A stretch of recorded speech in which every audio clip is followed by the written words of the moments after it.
Hi there everybody, this is Becky and today I want to show you how I redecorate and clean out my Mourning Gecko enclosure. If you don't know me personally, you probably don't know, but I do have 3 Mourning Geckos, Atlanta, Virginia and Yana, and I love them a lot. They make me smile every single day, and I have a few eggs of theirs as well, which means I might get a few more soon and I'm really excited for that if that's the case. Since they make my life so much brighter, I am really happy to say that I got a super beautiful waterfall that you can put in the enclosure for Christmas. I prepped it with little stones and everything so they can't drown in it. This waterfall is gonna make their home feel way more comfortable for them because it's gonna increase the humidity of the enclosure over time, and I really want to put it in there now, so I'm gonna combine this with redecorating and cleaning the enclosure as well as installing this beautiful waterfall. So if you want to see how I design my Mourning Gecko enclosure, then keep on watching. I start off by taking out the decoration that is in the enclosure, and for that I need to be very careful and look at each piece very precisely so there's no crickets in there, because they love to hide in little crevices or holes or little caves they found in some piece of wood. Anything that somehow gives them a place to hide, they definitely do hide in. So if you see me with the water mister, then that is why, because they are water shy. So I always just, if I see one in a crevice that I can't get to, I spray into this crevice so they get out of it before I take it out, because you really don't want the crickets to get in your room or your household in general, because if they grow, they will make noise, and I guarantee you that will be really hard to sleep with if you constantly have a cricket making noise under your bed. I'm not replacing the ground today because it hasn't been in there for that long yet. For the ground, if anybody's interested, I always use these really long-lasting and comfortable looking cocoa hummus bricks. A little goes a really long way, so if you think that that brick isn't enough for you, you should really first try it out, fill it up with some water, and you can see how it expands so quickly, and it's so much more than you might think. So yeah, I really like that, and I made sure to put a few cleaner animals in there, so I only have to replace this once or twice a year. So in the ground I put springtails. I don't know if that's the actual name of it, but I've googled it. And here you can see, it seems like that's the name of it. I put springtails, or we call it Springschwänze in German, in the ground, and they're really good little ground police to clean up any excrement or possible mold or anything that is in the enclosure. They also climb up on the branches and everywhere, and they really clean up any mess that is left. They're really helpful. They keep it clean and especially healthy for the geckos. All right, if you see me with a transparent container, that is because once I see my geckos, I try to catch them without harming them, but I also don't want them to run away, so I'm very careful. Usually I try to take out as many pieces as I can of the decoration first, so I have an easier way to get to them. But if they're showing themselves really easily on a wall or something, I catch them with a piece of paper underneath the container and then try to get the lid on there. Sometimes I also just use the lid as the piece of paper, depending on how calm the gecko is. They don't always try to escape, so that doesn't have to be hard, but you need to be very careful with these little geckos. The Mourning Geckos are really fast, really jumpy, and they can get lost really easy. So yeah, these are my cute geckos. The first one is Yana, named after a friend of mine who actually gave me these geckos.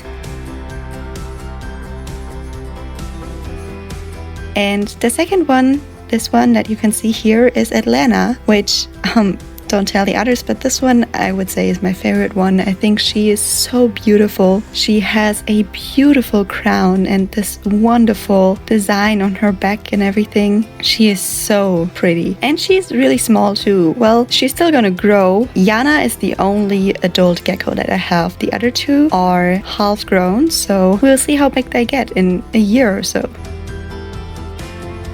Atlanta is Atlanta because I lived in Atlanta for 2 years, and for me that's my second home and I really love it, so that just means a lot to me.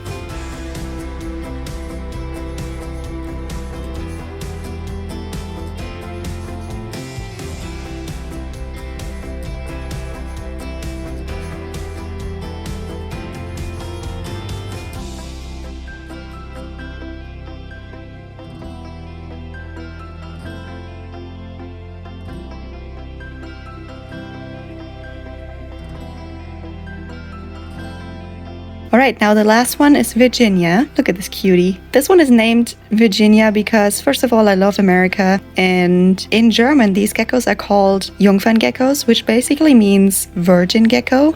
And that is because these are the only geckos out there that are only female. There are no males. The female geckos basically clone themselves. They produce the eggs themselves in their belly with calcium and everything. So it's really interesting. That's why Virginia is called Virginia, because she's a virgin.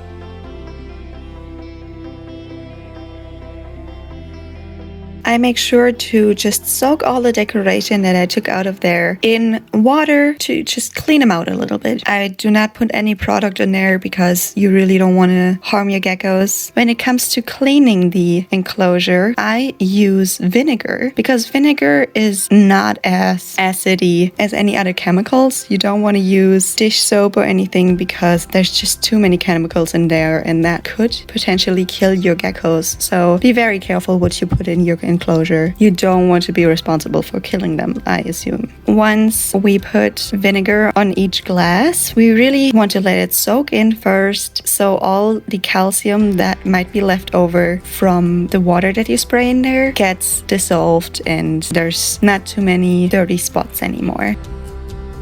Then you use a towel with water on it and basically you wash it off with water really thoroughly because, as I said, you don't want to be responsible for your geckos getting sick, so I really don't want any vinegar still left on the glass.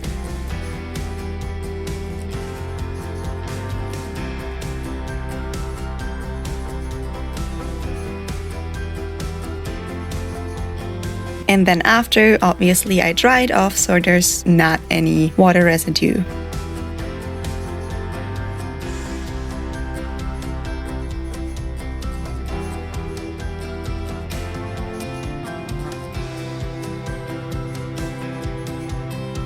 I got a really beautiful Christmas present from my parents, which is a wonderful waterfall for geckos for this enclosure, for any kind of reptiles or amphibians. I also made sure to fill it with little rocks, so there's no way of the geckos drowning in there, because that would be just terrible. Now we have the issue that the previous owner of the enclosure has really made sure it's all sealed up, which is great because my geckos are so small, they would be able to fit through some holes, but I thought he only had it sealed up with duct tape. But then I realized he has like this really hard material back here as well, where there would usually be the holes for any cables that you want to put through there. Since I don't have this access now, I figured I would cut a hole in the net that is on top of the enclosure and put the cable through there, since I don't have another choice except for buying another enclosure. And I really don't want to do this because I think that's still in such a good shape and big and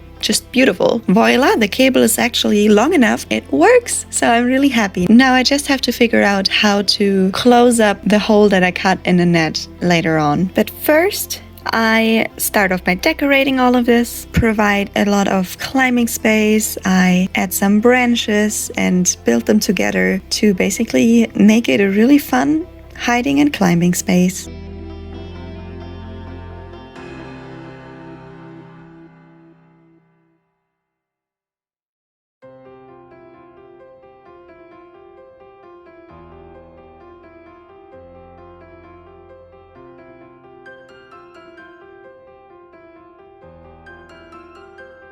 Then I add some fruit paste, or sometimes I put real fruits in there as well.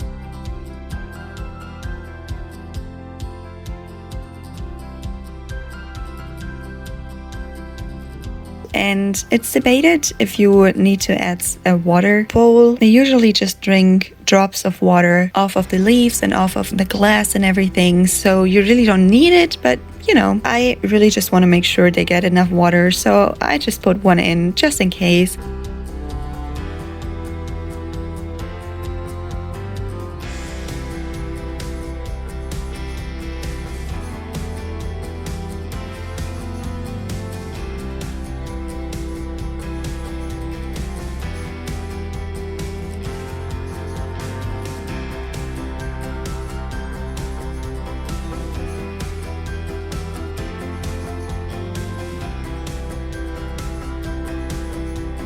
Then I add magnesium and calcium drops that you can put in the water of the waterfall for them to get nutrition off of the water. Now it's time to release my sweeties into the wild. Alright, so here we have Virginia.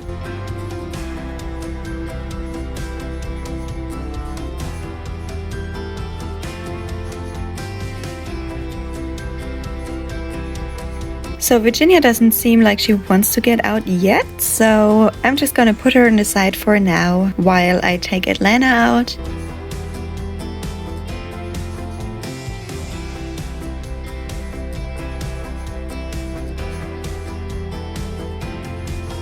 Here you can see how she changed her color. All of them changed their color. I still haven't quite figured out if they change their color by the way they're feeling or by where they are. And since Atlanta is perfectly placed on the lid of the container, I can just give her a little tap on her tail so she jumps away and can hide right away.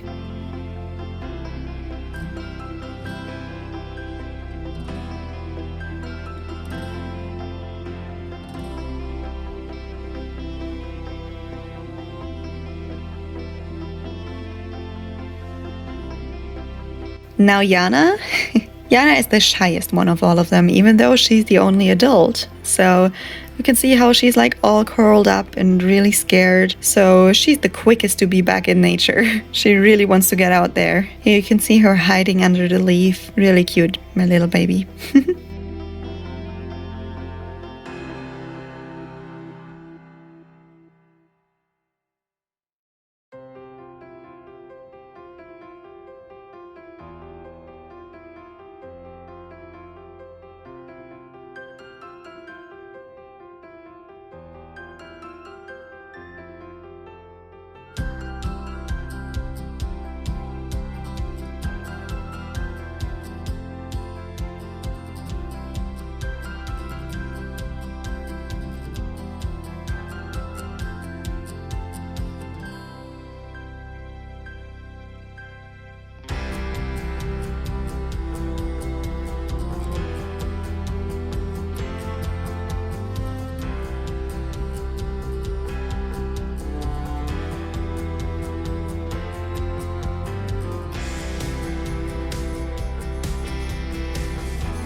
And that is it. I'm really happy with my new fancy looking enclosure so far. I hope my geckos are too, and I hope y'all learned something from this. If you want to get geckos, really make sure, if they're tree geckos, that they have enough climbing space and hiding space.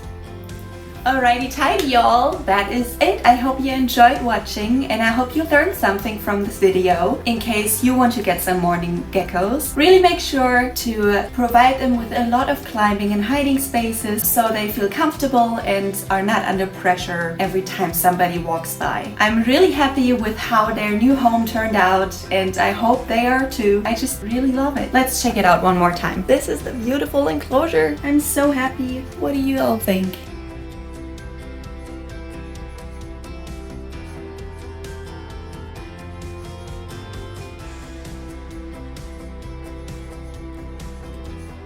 Alright, so have a great rest of your day and week and I'll see you next Monday. Bye!